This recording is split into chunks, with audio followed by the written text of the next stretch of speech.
Straya, how are you going? How you going? You're right, you should be. Why is that, Jim? Well, it's 2026. What a world. Can you believe that? Seriously, this is NBA Straya. I am your host, James Clements. It's Monday, January 12. Happy birthday to my eldest younger brother. That's kind of neat. But anyway, I'm here in Larryarma Studios, sweating like a priest near a preschool because it's so damn hot in here, I'll tell you that much. Hey, what's been going on, Jim? Lots. Have you been doing any shows? No, because I've been at the beach. So this episode, I'm not going to do like awards or anything like that. I'm just going to do a catch-up. What's been going on in the NBA episode? The trade, Memphis opening to trading Ja Morant, and the 5 biggest things we missed in the last 2 and a bit weeks. Sound good? Great, because you got no other... well, you've got plenty of other options, but not on this show because I'm doing it. We will still do some yeah-nahs. We're going to unpopular opinion of the day, including ranking the 5 most punchable players in the NBA. After Dennis Schroeder, I am German Rondo, went spare at old mate Slovenian Andrew Gay's Luka Doncic. So that was kind of fun. We'll do a quick Outback Takehouse and then we'll preview tomorrow's games and that'll be it. So then basically I'll just start of the show, just sort of wrap up the last couple of weeks, have a bit of a chin wag, then talk some hoops. So let's get into it. Episode 1336 of NBA Straya, though I think it's now up to 1350 or so. Let's go!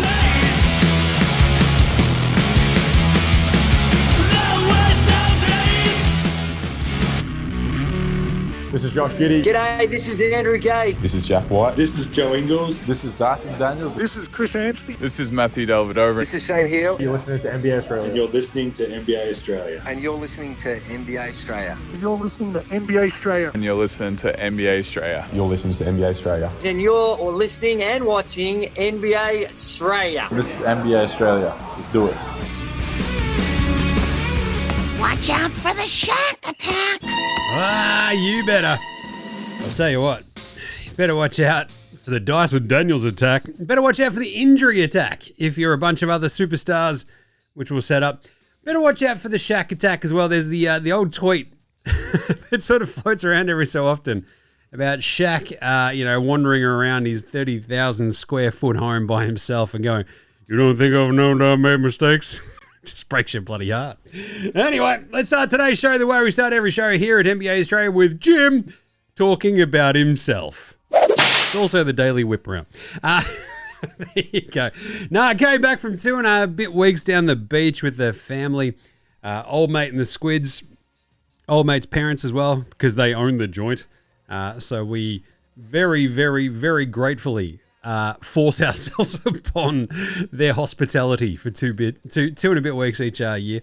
And that was really, really fun, just hanging out down in the lawn. Obviously, the bushfires and everything at the end of it sort of gave it like this weird vibe. But they were nowhere near lawn, which is kind of neat. Hopefully, everyone else is safe and happy. But still, there was a pretty crazy, weird end to it all. But yeah, awesome weather. Spent heaps of time just chilling. Not thinking about basketball, not like, watching a million games. I did watch a shit ton of cricket. That was good. Watched a bunch of the BBL, the NBL. Plenty going on, so that was kind of fun. And then, here and there, just watching NBA with the squids. But the thing is, you're down the beach, beautiful weather the entire time. I'm like, I could be watching this in the lounge room, or I could be watching it on my phone, sitting on the sand. So, you made Jim chew through a bit of data on his data phone plan. I'll tell you that much this summer. But it was awesome. It was great fun.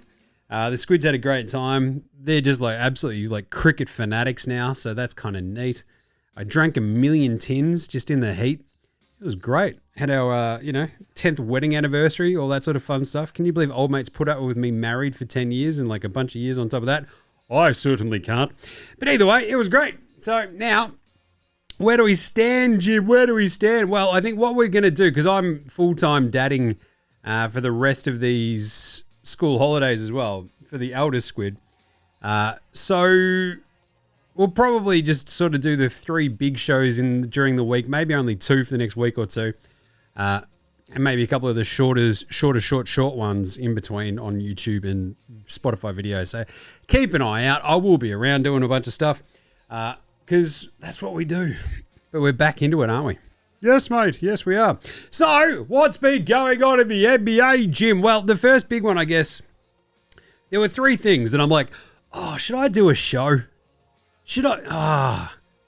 Because like down the beach house, there's like a little shack that I sometimes watch out for the shack attack.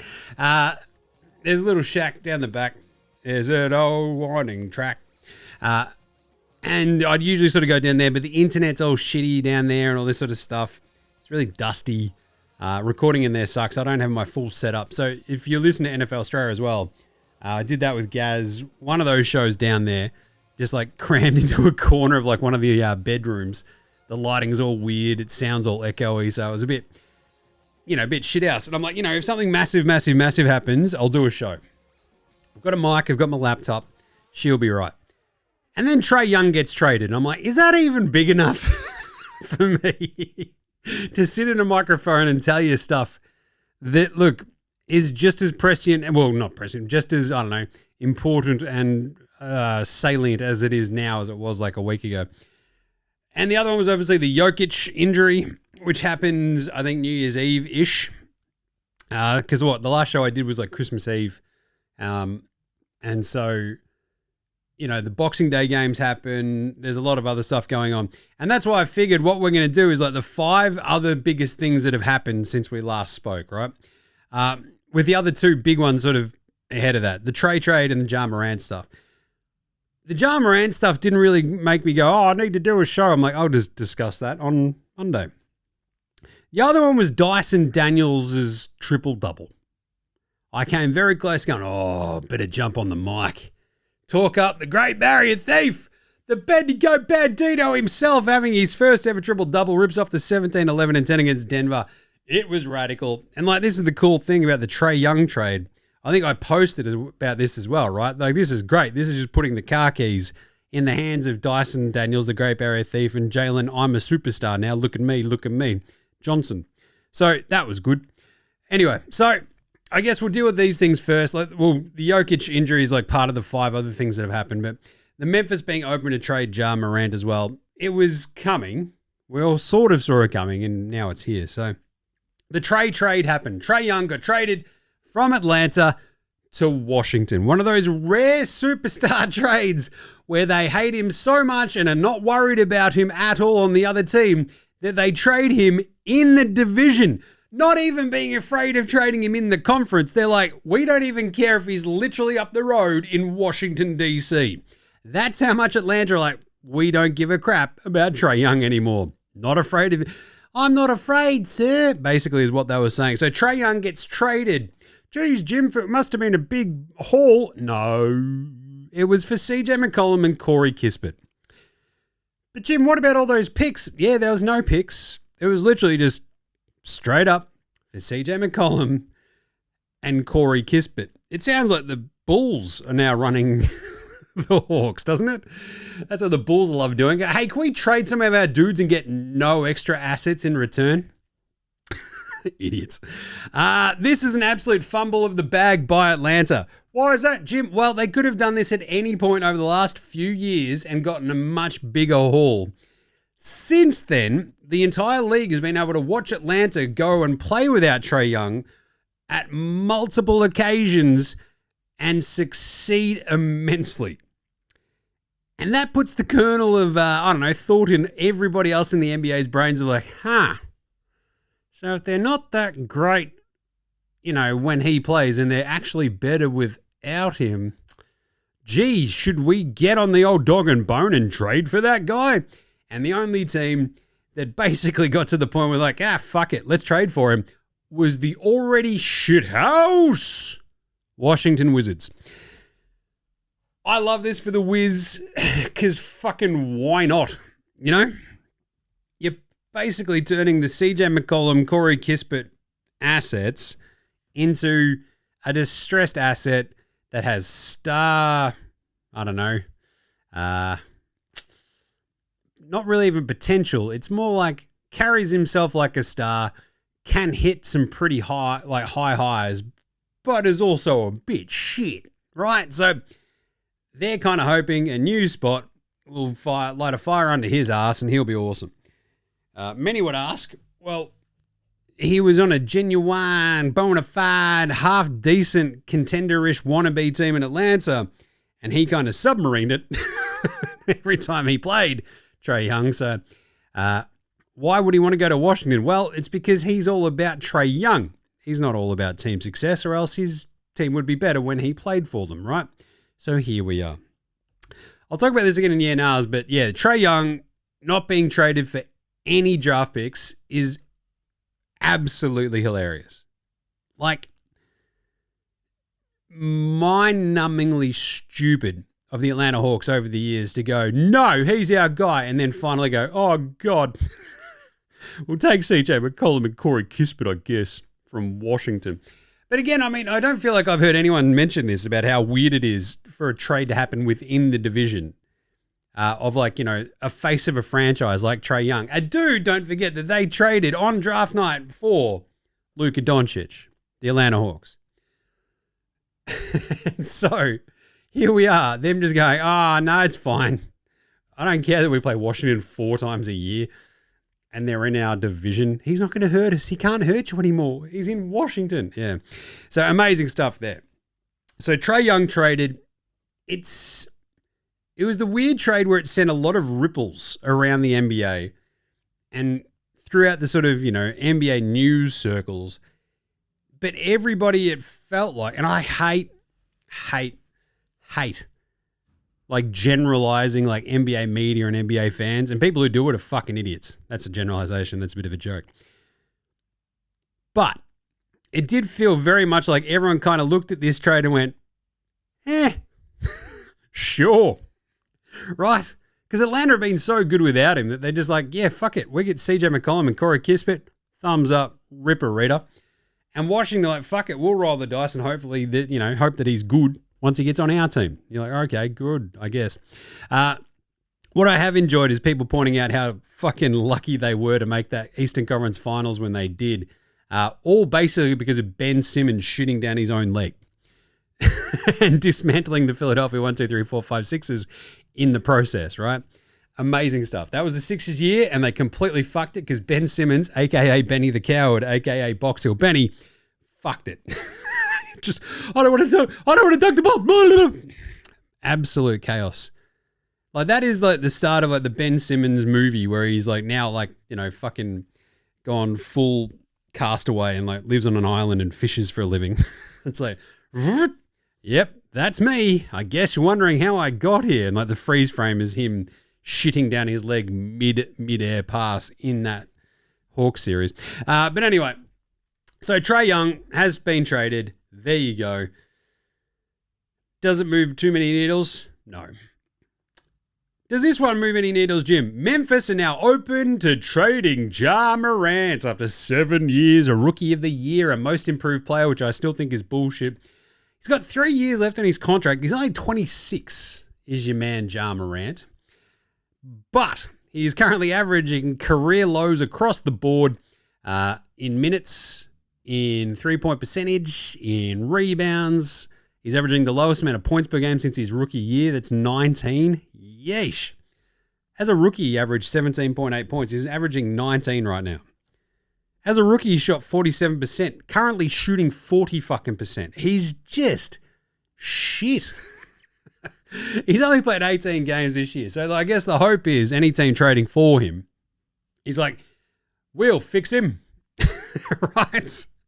The biggest problem with any sort of Ja Morant trade, however, is who needs a point guard who can't fucking shoot, and his biggest thing is, oh, get to the rim and get fouled or make the basket, and now doesn't do that as much anymore because he's like, wait a minute, I keep getting hurt. Now, you might ask yourself that question, and the answer to it is basically, oh, that's right, fucking not many people, Jim. Yeah, not many people are actually interested in trading for Ja Morant. 39 mil.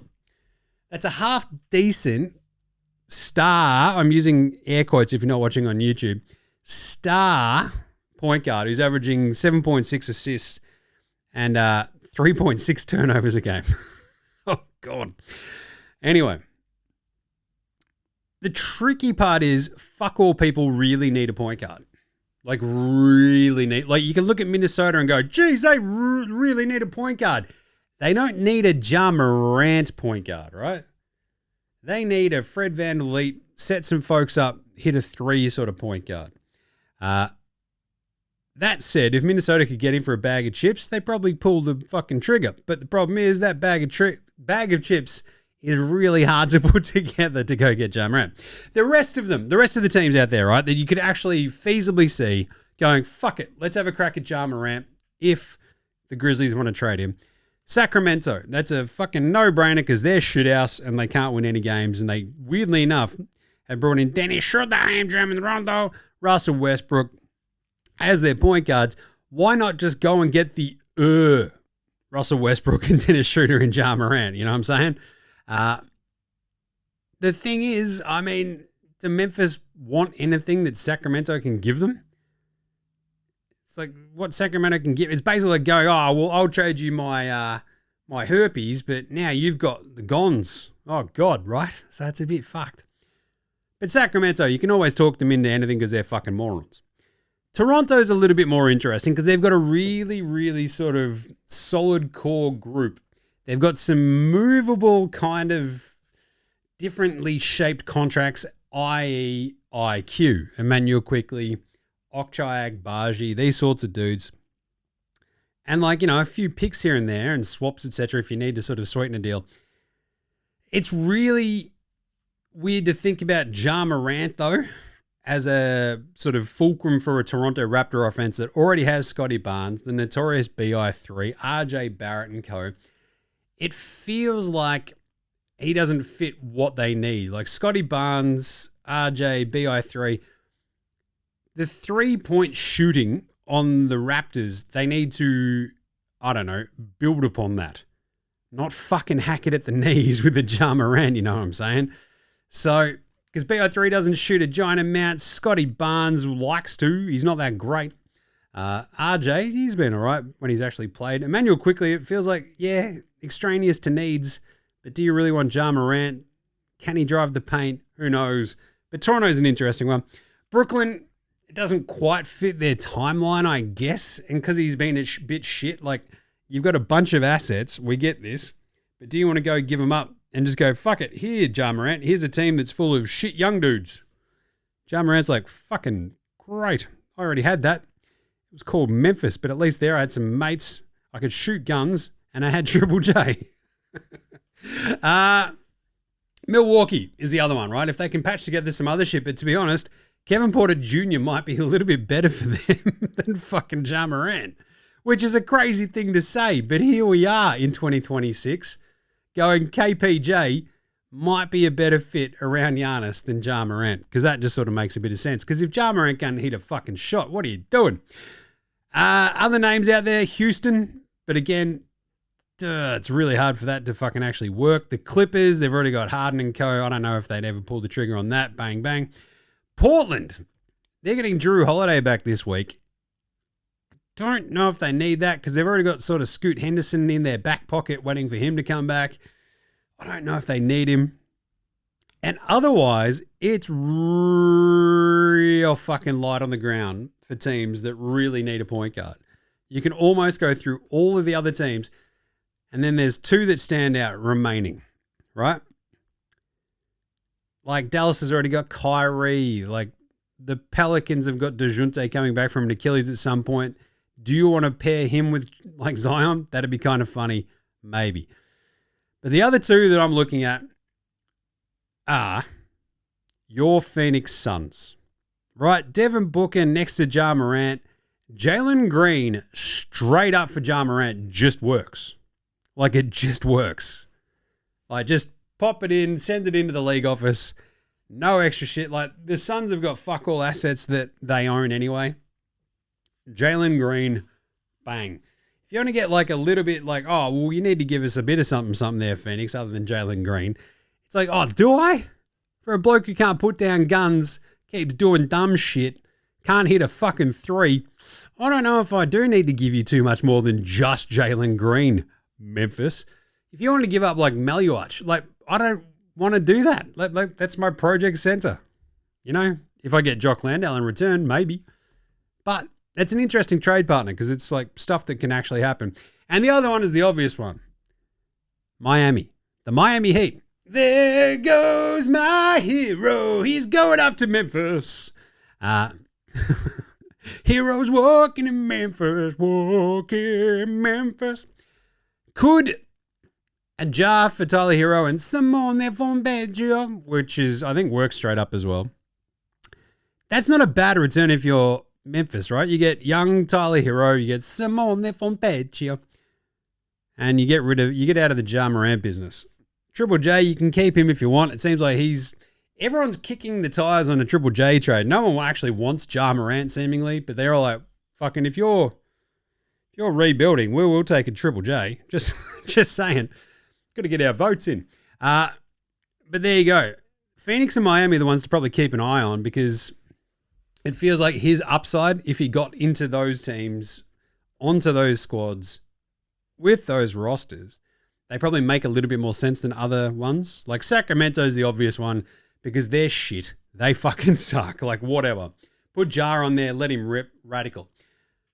Otherwise, like I feel like the fit on Toronto is just a hint janky. Milwaukee, same sort of thing. Brooklyn, no. Like just you keep going down through the list. Phoenix and Miami are the ones that stick out to me, and they're the ones you can actually make trades fairly easily-ish. So just saying. Will they actually trade Ja Morant, Jim? Yeah, nah. I don't know if they fucking should anyway. He does like love having a bitch and a moan about his coach. They've already fired a coach for him. And old mate Tommy Isalo, I don't know. You probably can't fire him straight away. That just seems silly. Do you sort of just go, fuck it, I hope that he comes good? He's beloved in the city, and I think, look, I put a lot of stock in that sort of shit. Like, he's beloved in Memphis. His dad's a lunatic. But Ja Morant also dropped 40 points the other day against Philly. So while we're on break, he dropped 40 against Philly. It was pretty fun. It was like gnarly one.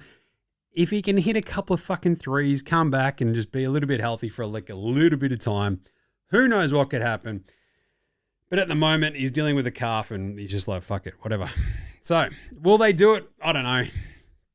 People are going to fucking fold themselves inside out, making it happen though, aren't they? Jeez. Look what happened with TRAE. And then the other bit was, and this is kind of like before we get into the 5 other big things that I want to hit on, was Dennis Schroeder got suspended for 3 games because he tried to fight Luka Doncic after the game the other day that Sacramento and the Lakers played, which is hilarious. And Luka thought it was fucking hilarious. He's like, what the fuck is happening? And DeAndre Ayton apparently had to like get in there and go, get the fuck out of here, Dennis. You little crazy German. And it was because Luka was taunting him on the court. And so apparently Schroeder found him 40 minutes later after they were sort of exiting the arena and shit. It was like, I'll fucking kill you. I'll kill you. Fuck you, you Slovenia bitch. And off he went. Schroeder just going absolutely spare, wanting to fucking smash Luka because Luka's like, hey, you, what happened to 80 million? 80 million, you turned down their contract? Hey, you fucking idiot, fucking. All of these quotes are entirely made up by me, but that's giving you the gist of what happened. So Luka trash talked him on the fucking court about not signing that massive contract he had in front of him and betting on himself. That bet lost. Now Luka's taunting him. Absolute, just pretty funny trolling, to be honest. And Schroeder, not, unsurprisingly, took a bit of, aggro from it and tried to fight him after the game. So I think we've all been there a little bit. Right, what are the 5 other biggest things that we missed while we were away? Number 1, Jokic and Wemby got hurt. And so did Josh Giddey. Giddy up. Not anymore because of his hammy. And so did Austin Reeves. So these are all like fairly biggish injuries. But none of them were too serious, thank fuck, right? Wemby literally only missed a week because he's a freak of fucking nature. Like his crazy big fucking alien leg sort of like folded backwards and he was like, yeah, it's no problem. It's just I'm a plastic man. Anyway, So Wemby hyperextended his knee, came back. It was no problems. Jokic hyperextended his knee. What was that, New Year's Eve? That looked much worse and like looked in a lot of pain. And everyone was fearing for the worst, but he's going to miss 4 weeks, they reckon. It's kind of weird. We're getting a lot of these. This has been pointed out as well. And like, you know, doing NBA Supercoach, as I do, as hopefully a bunch of you do as well. And hopefully you're listening to Jim Does Supercoach. We came 26th overall in the NFL, just saying. We're in the top 1% in NBA as well, just heads up. The injury reporting in the NBA of like, he'll come, he's going to reevaluate in 2 weeks. And then the bloke comes back within a week and a half. You're like, bloody hell. I didn't have him in my team. Looking at you, Giannis. Luka, same sort of vibe. But anyway, Jokic 4 weeks. I wonder if he comes back a hint earlier. I don't know. Be interesting to see what happens there. Because Giddy, he was going to be reevaluated in 2 weeks with his left hammy. That was also around New Year's. I think that was maybe Jan 1, I want to say. So that's like now, right? 2 weeks. I can actually check what that date was for Gids. Because we got an update from Billy Donovan basically saying, yeah, he's back doing a bit of on-court work. He's going to ramp up. There's been no setbacks. So that's really, really good. So it was 11 days ago that Gids got hurt, on the 30th, rather. So not the 1st. So on the 30th of December. So that's good. The Gids will be back soon. The Bulls have also, and this is the thing, like it sort of screams out to me that they kind of just got, they lost three on the trot to the Hornets, the Celtics, and the Pistons. Then their game against the Heat got postponed because they're so cheap and their court was leaking. Because obviously they use the United Center for the Blackhawks as well, right? So anyway, that was pretty funny. So that's been postponed. But then they came out and they beat the Mavericks pretty handily. But they're such a weird team. Anyway, kids, come back soon. Giannis came back and tried to start some fights because he was dunked at the end of the game against the Bulls. People started doing that as well, which is pretty funny. The Bulls tried to start a fight about it against the Bucks. Then I think the Wolves did it to him as well. Anyway, so the injury stuff looked pretty fucking terrifying in that sort of week after Christmas, New Year's. So Wemby comes back from his calf strain, is playing, coming off the bench, and then hyperextends his knee, misses a week. Jokic on New Year's Eve looks like he's done his knee. All fucking hell breaks loose in Denver. Turns out hyperextension, 4 weeks off. Not bad. Giddy hammy, not bad. Austin Reeves out for 4 weeks. Bit of a rough one with him, but still. It could have been much worse, right? And kind of that was the thing about not doing a show, like with the Jokic injury, all this sort of shit. You're like, oh God, is the sky falling? And then when we find out that it's not as serious as it could have been, you're like, it's okay. Thank fuck. Injuries stink, but that's good. We'll take this one. The other big one, number 2 of the stuff that we missed, OKC are falling apart, Jim. Are they? Are they? Well, they're now 33-7. So I think I had them going 75-7 the other day. Or was it 77-5 about a month ago when they just were never going to lose again? And then the Spurs kind of figured them out, you know? And so I think they've now won 3 on the trot again. But before that, I think they went 3-3 in 6 games, which is pretty crazy because it's a Thunder team that's just off its head good. Yeah, it's a bit strange, isn't it? So they lost to the Spurs, beat the Clippers, lost to the Wolves, beat the Grizzlies, then 2 losses. So they had 4 losses in 6 games. And then went on a 4-game winning streak, then lost 2 back-to-back, which was absolutely crazy because one of them, I think they lost to the Suns. Yeah, that makes sense because we'll talk about them in a second. Then they lost to Charlotte on a back-to-back. Geez, SGA must have rested you. No, SGA played. They just got their ass kicked. And they've since just snuck by the Jazz, snuck by the Grizzlies, and handled the Heat yesterday. But for a 33-7 team, it just punctured their air of invincibility a bit. And this became a pretty big thing because J-Dub has sort of come back and he's just been fine. He hasn't been like the J-Dub of, fuck you, here's like, SGA is having a quiet night, I'm going to have 40. It's going to be awesome. Chet, solid. SGA took a game off. He's just been okay. It was kind of strange because there was a minute there where it's like, shit, SGA's running home with the MVP with Jokic injured. That's crazy, man. It's crazy. But then SGA takes a game off against the Grizzlies. J-Dub, again, this is the thing. He was fine. He had 26, 5, and 10. Pretty bloody good, right? But they're still starting Brandon Carlson. They're starting Aaron Wiggins. They're just like, we're just going to sort of fucking take it easy, man.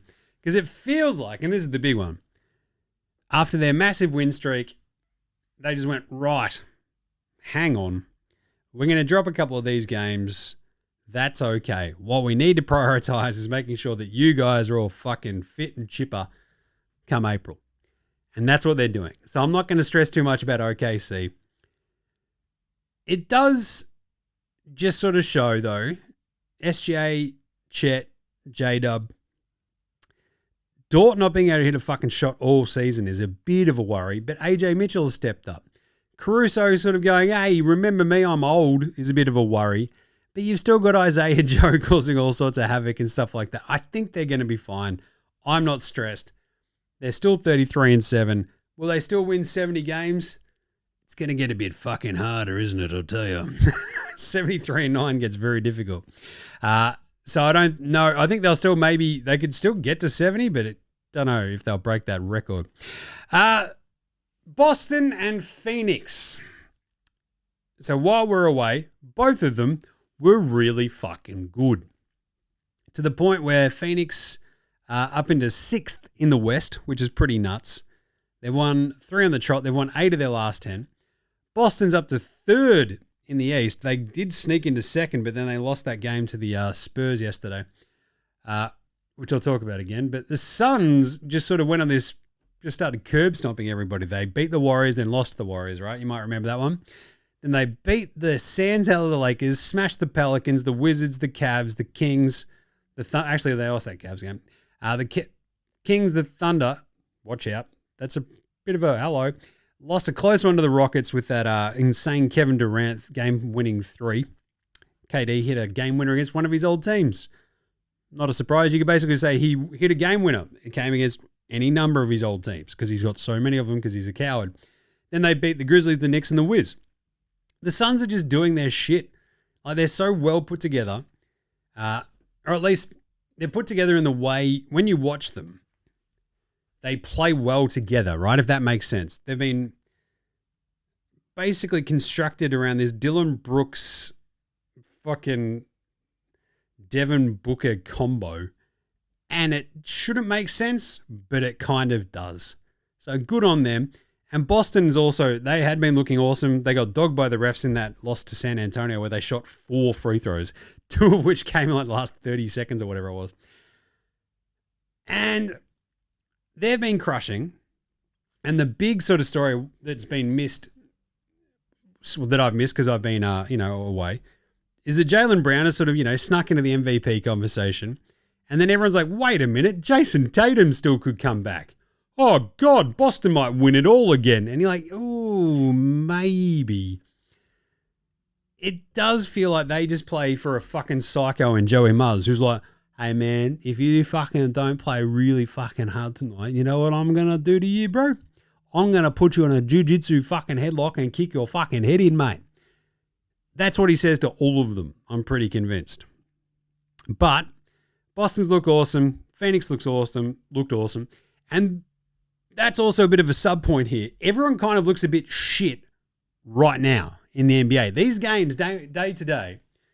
So if you've been following my picks over at Dabble, we've been doing pretty well, right, against the spread because every underdog at the moment is putting up a fight and randomly just sort of like being good. And it's like a thing that I've sort of noticed like the last week and a half. Everyone's just been a little bit off their feed to the point where no team, I believe, still at this point, after today's games, let's have a check. No team has won more than 3 games in a row, and no team has lost more than 3 games in a row. Because the Kings won today over Houston, which makes no fucking sense. But that's where we are, right? No team has won more than 3 or lost more than 3 right now. Like the Suns, I think, have won 3 straight as well. So that's equal longest winning streak in the NBA. But so have the Hawks. They trade. They feel awesome all of a sudden. You've got the Suns on 3 straight wins. You've got the Thunder on 3 straight wins. That's it. Everything else it's been really fucking choppy. It's been really kind of a bit, oh God, these are the dog days of January. It's fucking cold as shit in America right now. Everybody's watching the football playoffs. This is when the fucking real dog days kick in and you got to pay attention because it gets really fucking crazy. Like Sacramento, look for a minute there, the wheels had come off. I'm wearing the Kings hat today if you're watching on YouTube as well. But they get the win today over Houston out of fucking nowhere. And you're like, what the hell was that? Makes no goddamn sense. Denver, without Jokic, keep winning. You're like, what the hell is that? What the hell was that? What the hell was that? What was that? What the hell was that? It's just nuts, right? And KD going 9 of 18 for 23 points, 31 for Amen Thompson, 19 for LP Şengün. And they couldn't get past Sacramento. It's crazy that Houston are like that. But anyway, that's kind of a bit of a sub-point between Boston and Phoenix being pretty good at the moment, is that no one is really quite curb stomping their way through other teams right now. So Boston and Phoenix in their last little bit, so, you know, the sort of 10-game stretch that we've not been doing shows, they've been really fucking good. So just keep an eye on them from here on out. Speaking of which, another team like that, the LA Clippers don't stink. What? And they probably maybe won't be giving the Thunder the number 1 pick in the draft, maybe, perhaps. Because that was a fun story there for a bit when they were fucking horrendous. But what? Kawhi had that 55-point game against Detroit. They've now beaten Detroit twice, actually. They've won 9 of their last 11, have the Clippers. They've beaten Detroit twice in that stretch. The second one was without Cade or Jalen, so it was a bit of a how you going. But Kawhi has 55 points in the first game against the Pistons. Get the win. Then he had 33 and 45 in the next couple of games. He just looks awesome. It's like he needed to be rebooted around Christmas or something, and they're like, oh, fuck. We forgot to reboot the Kawhi machine. And it sort of like just re-upped him a bit. There was that crazy game when they beat Golden State, and Steve Kerr got ejected, fucking lost his mind, wanted to fight everybody. Steph fouled out as well. And now the Clippers are only 1.5 games out of the play-in spot. So this is the thing about a veteran team. Like Derek Jones Jr. came back and then left again because he hurt his MCL. So he's out for like another 6 weeks, which sucks. Zoobs was out for a bit too. And they were playing pretty well without Zoobs. Zoobs came back and they're still playing pretty well. So the Clippers have looked pretty good. I think, so as I said, they've won 9 of their last 11, which is remarkable because they're only 15 and 23 still. But they are right there about in the sort of back half of the playoff hunt in the West. And it sort of only leaves them, as I said, 1.5 games out of the play-in spots, but really 3, 4, 5 games out of like actual legit playoff spots. So off they go. Good job by the Clippers. Kawhi's looked incredible. And I think one of the other things we'll cover this week is All-Star and All-NBA voting and how fucking crazy that's going to be this year. With like LeBron missing time, Jaylen Brown ascending into MVP conversation, Cade Cunningham, all these dudes, it's going to be chaos. It's going to be very, very fun. So that was number 4. The Clippers don't stink and probably aren't going to give the Thunder the number 1 pick because remember, the Thunder have the Clippers pick. They currently have, of all the teams, I think they've got the 9th worst record so far this year, the Clippers. I think that's right. 9th. So, yeah, just saying, that's probably okay. The last one is one of the teams below them in the West. Your Dallas Mavericks, and Anthony Davis got injured again. He's out at least 6 weeks with a hand injury, which is pretty crazy, but also, I don't know, just not a massive surprise because it's Anthony Davis.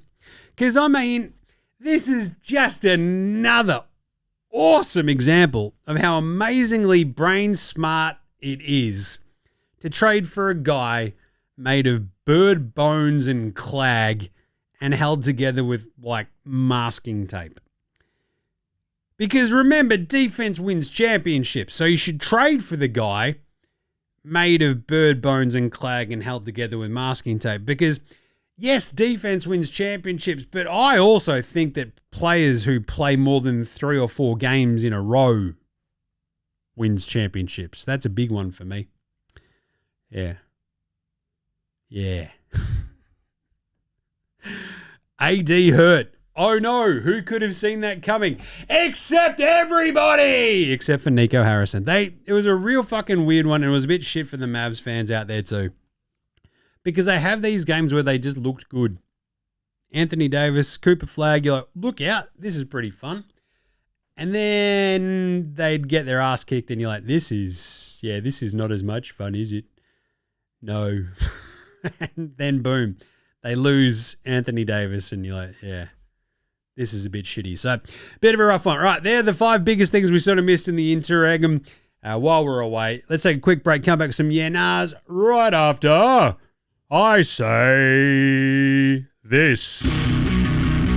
This is Cam Glidden. This is Anthony Drimmick. This is Mitch McCarron. This is Jason Kadee. This is Daryl McDonald. Hey guys, this is Hugh Greenwood. Yo, what's going on? This is Illy. This is Mark Worthington, or commonly known as Wortho, and you're listening to NBA Australia. You listen to NBA Australia. And you're listening to NBA Australia. And you're listening to NBA And you're listening to Australia. NBA Australia. You're listening to NBA Australia. And you're listening to NBA Australia. You're listening to NBA Australia.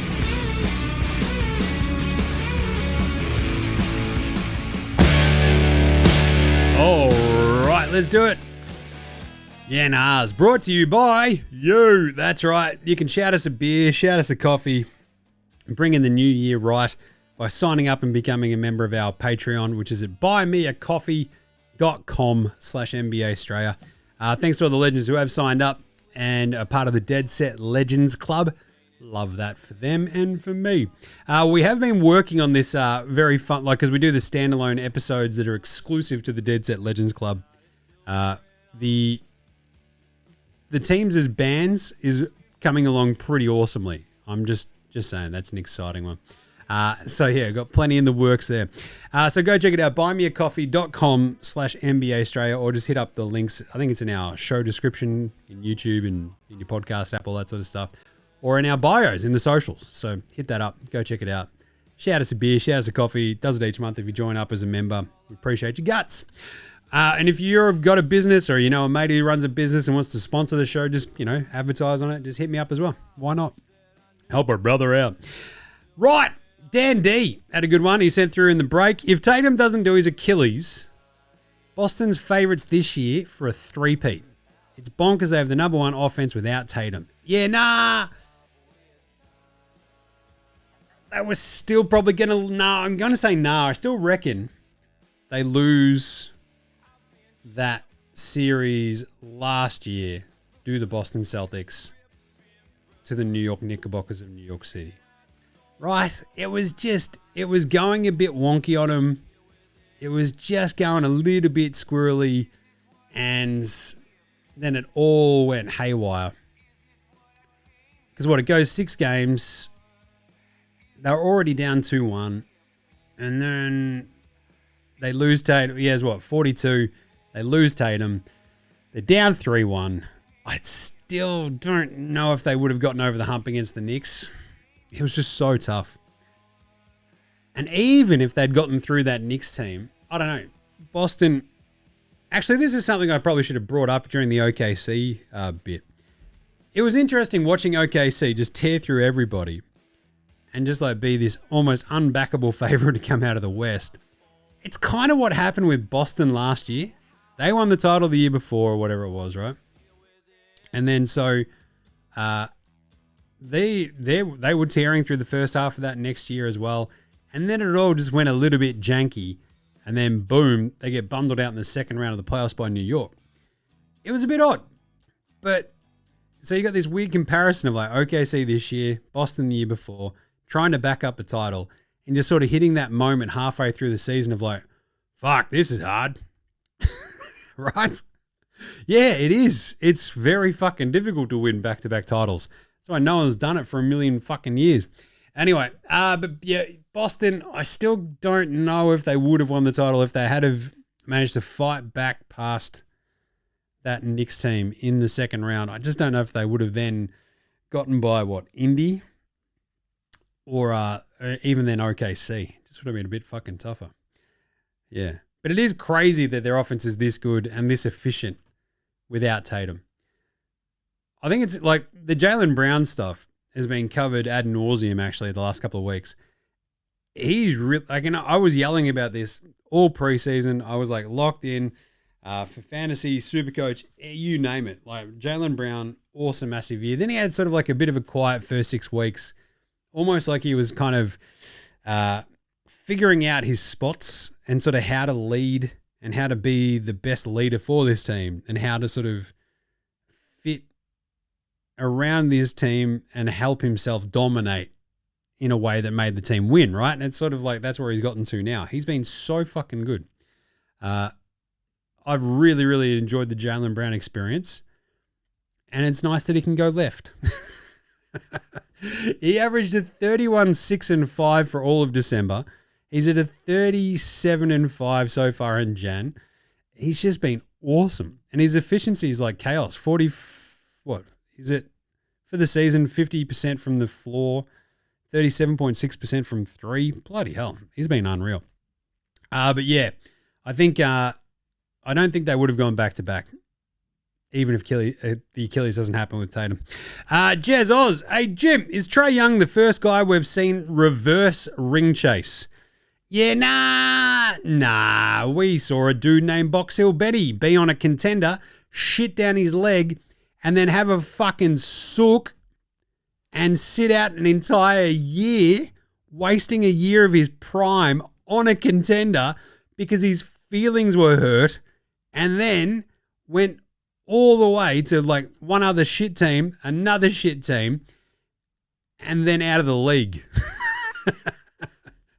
I mean, it's not quite the same because at least Simmons then went to fucking Brooklyn, who was still half decent. He was just shit. And then he went to the Clippers, who were decent. He was just shit. But yeah, Trae Young going from Atlanta, good team, is like, oh, I just want to go play for a team like Washington. It's like, that makes no fucking sense. You're off your rocker. You just want a team that's built around you because you're a fucking egomaniac. Now, most NBA players are egomaniacs because that's how they become NBA players. But that's just a level of fucking delulu that's just out of this world, right? Usually just reserved for fucking the types of folks that you run into in the Bayside suburbs of southeastern Melbourne, the northern beaches of Sydney, etc. Jesus. So yeah, Trae Young going, I'm the face of a franchise and going to a much worse team is very fucking funny. It is a bit of a reverse ring chase, but Ben Simmons willingly wasting a year of his prime on a contender to go to a shitter team time after time is actually probably beat him to it. But yeah, let's do that Trae Young one, right? Was the Trae Young trade a steal for Washington and a disaster for Atlanta? Yeah, nah. I don't know if it's a disaster for Atlanta, but it's close to it, right? It's a fucking waste of resources. That's what it is. It is a steal for Washington because they get to kick the fucking tires on a 27-year-old star talent who has somehow forgotten how to shoot threes good, which is just weird, right? I don't quite understand it because he's shooting 30.5% from three this season.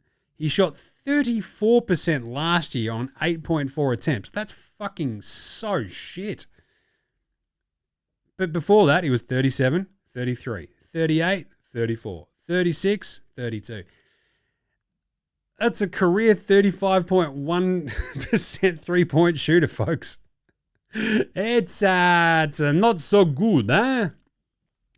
To the point where you're like, this is a pretty fucking, like, damning run that he's on, where for a season to then sort of shoot, like last year, where he went and shot such a dismal percentage, 34% on 8.4 attempts. Like, it's just, that's really fucking hard to sort of do. So, I mean, it's just a lot. 8.4 attempts, and to have a percentage be that shit, it's a little bit of a worry. I'm just saying. So, but the thing is, he'll get to just fucking launch with absolute impunity in Washington. And I mean, that's kind of what he wants, I guess. So good on him. So the folks who have shot 8.4 plus, threes a game and shot under 34% from the floor, the list is very fucking short. It's like LaMelo. Not a surprise there. Tyrese Maxey actually in 24-25, just hard up against it, having a rough one. Shot 33.7 on 9.2 attempts. Derek White this year, which is pretty funny, he's having a shit-house shooting year. He's at 33.3% at the moment on 9.6. Dame Lillard in 2021-22, injury afflicted. Same with Luka. So far, I think this season, he's at 10.2. He's shooting 32%, having a shit three-point shooting year. Baron Davis, Eric Gordon, and Luka when he was a rookie, right? That's about it. You go all the way back to 1990-91, Michael Adams. That was pretty crazy. 29.6% on 8.5. That's crazy. Anyway, so that's where Trae Young's at, right? His playmaking is very good. We understand that. The assists per game, it's like, yeah, that's pretty crazy. He had 11.6 a game last year. He's at 8.9 this year as they've sort of got more playmaking out of Jalen Johnson and out of Dyson. Slightly different game. He'll go to like Washington. The thing is, Washington have already said, oh, well, we're going to look at his injury and we're going to figure out if he's actually going to play. And you're like, that's a worry. Because, I don't know, does he build up his value if he's not playing? Probably bloody not. So, I don't know. They can kick the tires on him, see what's under the hood. Off you go. For Atlanta to not get a pick, though, for Trae Young is pretty hilarious. Like, you get CJ and Kispert, you get more playmaking and more shooting, I guess. That's fine. But to not get any sort of, like, draft compensation is just abysmal management. Because, I mean, like, you should have traded him way earlier. And this isn't a new idea where they've gone, wow, we've just thought maybe we should trade Trae Young and we can get CJ McCollum and Corey Kispert. We better pounce now or we might miss out, right? Like, this is obviously the end of a very long process where they've realized this absolute shit show of a fucking trade offer is the best they can do, right? So it means that Atlanta held off for so long, too long. If they had to trade him during even the past offseason, they would have gotten a half-decent haul, I reckon. So they completely fucking cooked this, I reckon, Atlanta. The thing is, they've lucked into a talent like Jalen Johnson, who is so fucking good that it's just mind-boggling. That we're also kind of ignoring the fact that they probably blew the number one pick on Zachary Rissache, who has been good in these weird little spurts, and he'll have a game where he's like, aha! But wow, the consistency is not fucking there on that dude at all versus some of the same dudes in his draft class. So, thing is, Dyson, Jalen, they also kind of make up for all these fuck-ups from Atlanta. Still, you're the Atlanta Hawks. This is what you do. You consistently just fuck up, fall ass backwards into some shit. That's the Hawks story. Unpopular opinion of the day. Now look at me, please. Look at me. Look at me. Look at me. Right, after the Dennis Schroeder, I am German Rondo. I want to fight you, Luka. Who are the most punchable NBA players right now? Number one, the most punchable man in the NBA, and that face of his, Grayson Allen.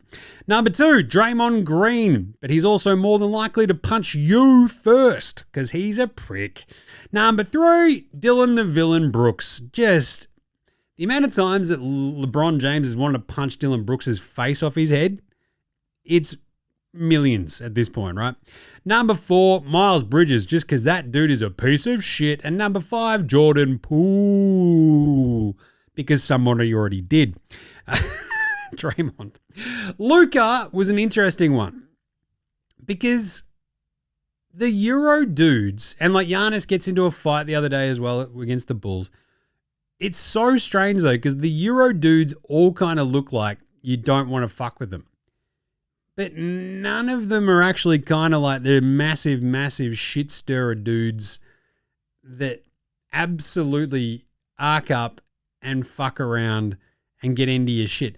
Jordan Jeremy Clarkson will just as quickly fucking try to knock your block off, but that's because he's a hothead, right? Kevin Porter Jr., same kind of vibe. But it's kind of weird that like Luka and Jokic and like they're not punchable. Like Luka's got a bit of that about him, but not more than Jordan Poole, who just, you just watch him play and you're like, I want to run. Just, come on, let's go. Just saying. All right, and finally, a bit of Outback. Well, tell me, let me know any more of your most punchable NBA players. Who do you want to have a crack at? And then we'll do a bit of an Outback Takehouse.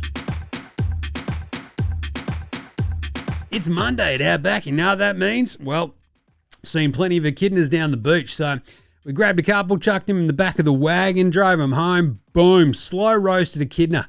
They're an incredible entree because they come with their own little fucking toothpicks, right?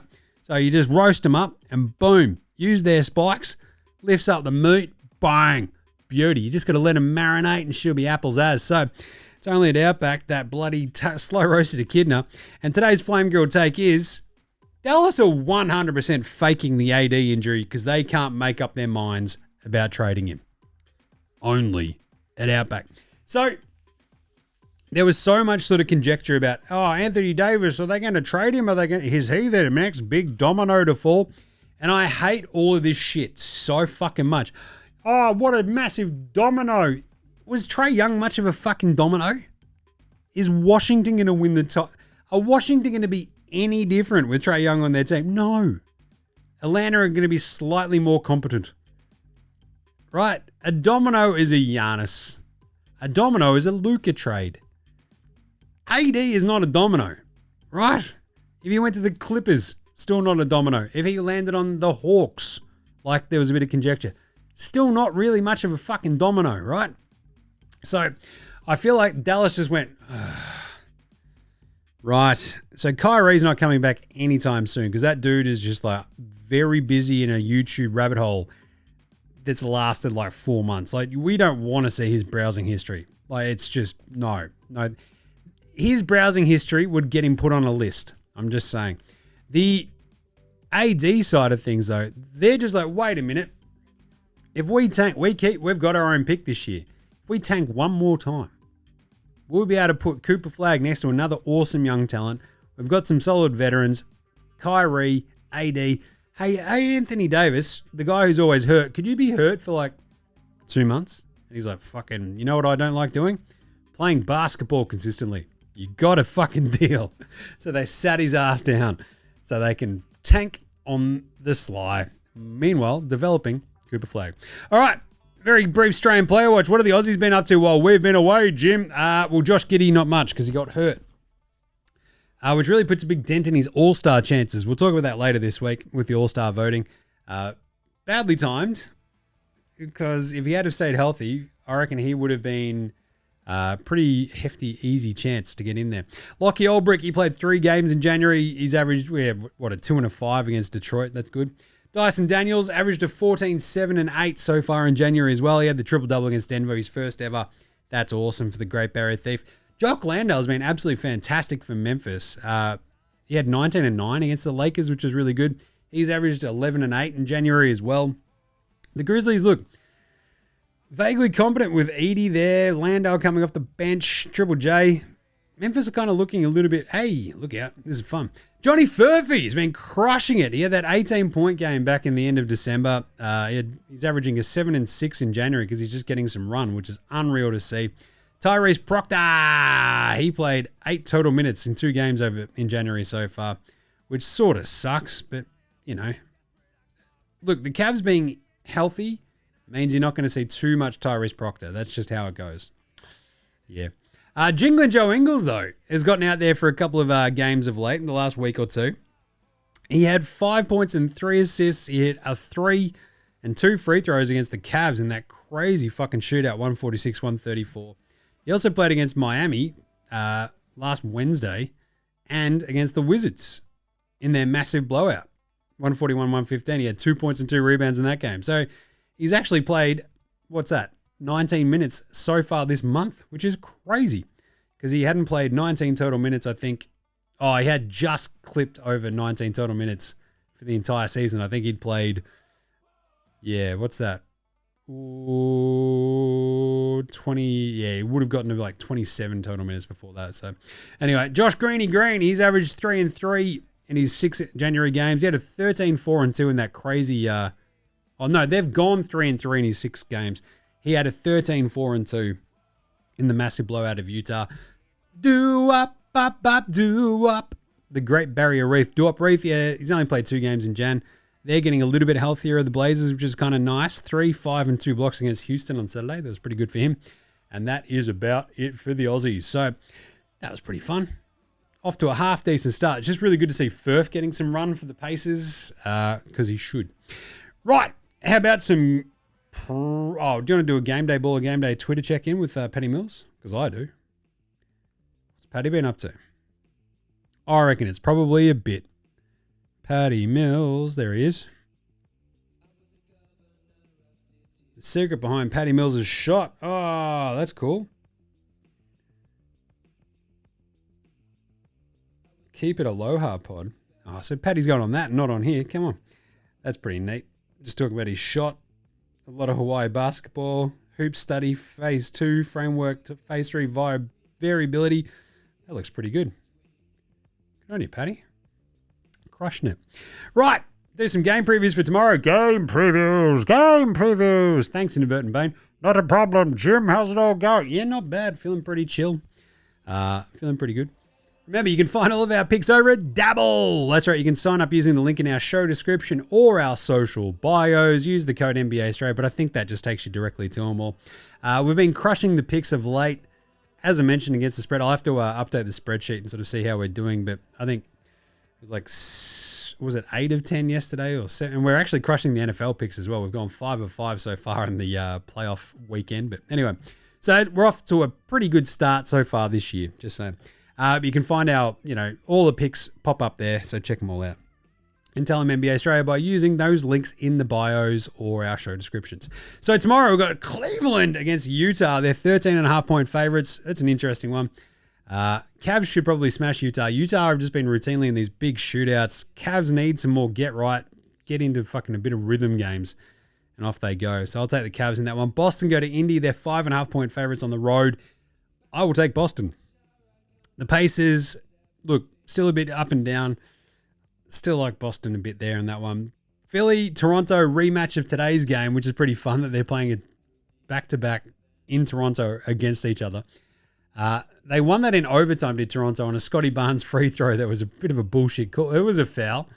Should have been an and one, but it was a very, very crazy win. The fact that they play again tomorrow is pretty funny as well. Probably want to give this one to Toronto. They won yesterday. Well, they won today. They're plus 2.5 again tomorrow. I'm going to take the Raps plus 2.5 at home. Back-to-back wins.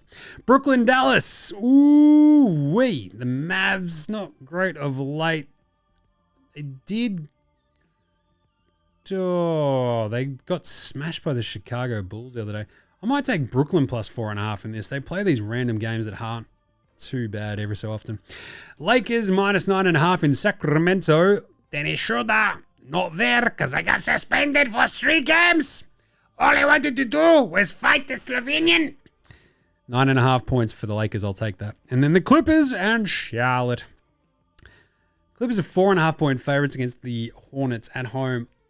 That's a tough one. The Hornets have been very feisty of late.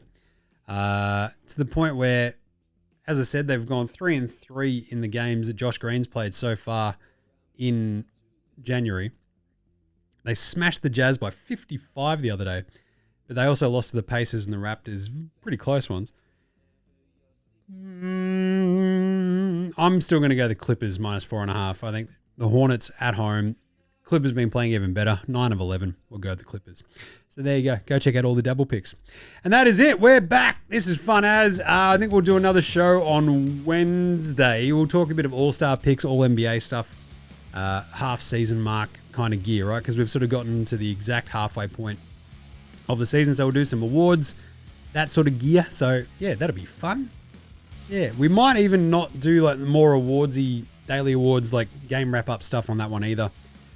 So I might not even actually do the little short NBA show for this week because I've got the squid full time at the house.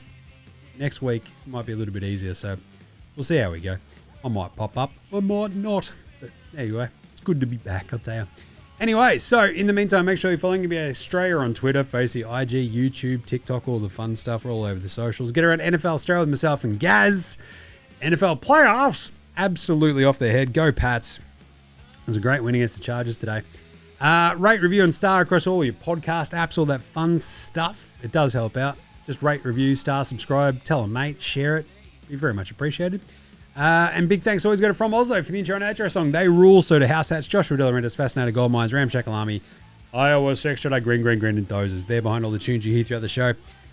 Remember, NBA Australia Sports Australian band, so should you listen to them on your streaming service of choice. Let's close out with a new Delhi review, and I think he's going to do Stranger Things. That'll be fun. And this NBA Australia saying, look, we'll catch you on Wednesday, I reckon, you dickheads. Look after yourselves, would ya? And later, Hosen.